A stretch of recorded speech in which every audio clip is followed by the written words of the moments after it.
So we're going to talk about value scales. We're going to do the green one first.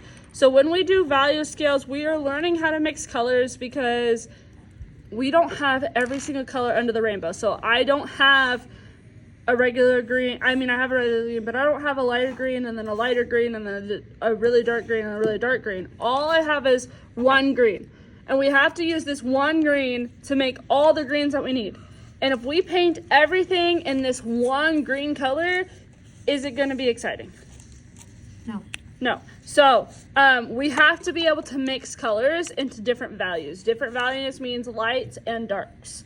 So I am going to use this. This is what my 6th graders will use because they don't have paint palettes. I tend to like these if I know that I am not going to have to save paint. So if I know, like, I only need paint for today, I'm just gonna put it in here. These are super easy to clean, probably easier than the paint palettes. Dry them off and put them back over in the temper paint section.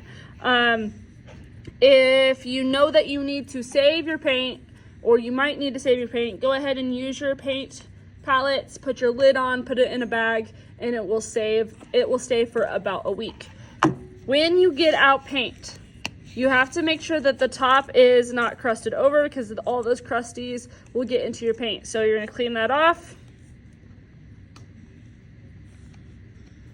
Okay, once it's all cleaned off, then you can put it into, and you only need, like, I would start with a small amount. So like dime size. If you think about a dime, it's about, like, if I do an okay sign to go like this, that's about a dime size. So that's a little bit less, but it'll be okay for now. I can always get more. Now, that is this kind of bottle. This is this kind of bottle. They're all acrylic. They're just in different bottles. I will say that this one is harder to squeeze than this one. So I'm going to squeeze this one in. Now,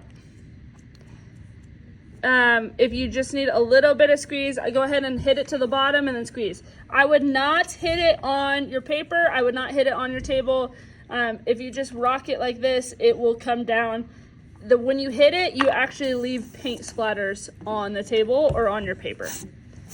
And then to make it light, you always need white. So I'm gonna get that to the bottom, put a little bit.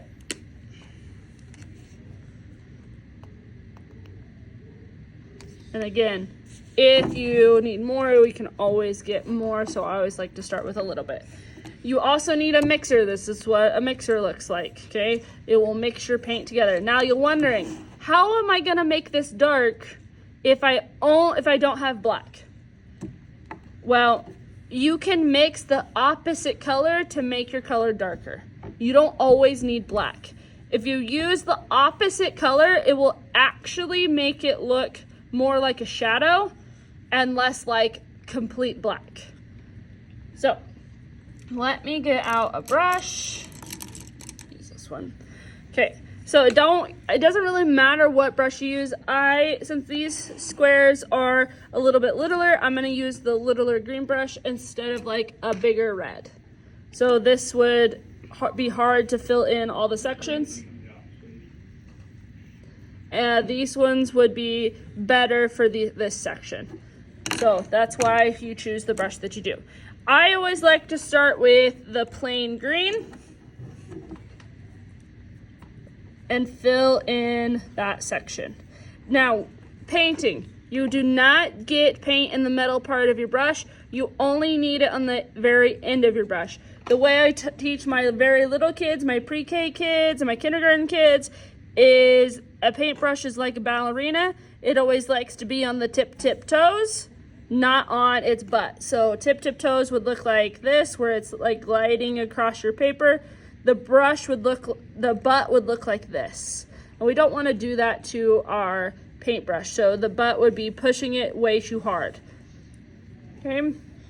And you're gonna fill your whole square. So you're getting graded on how well you control your brush. Can you keep it in the small square section? Anything like that. So I'm going to go to the next video where I teach you how to mix.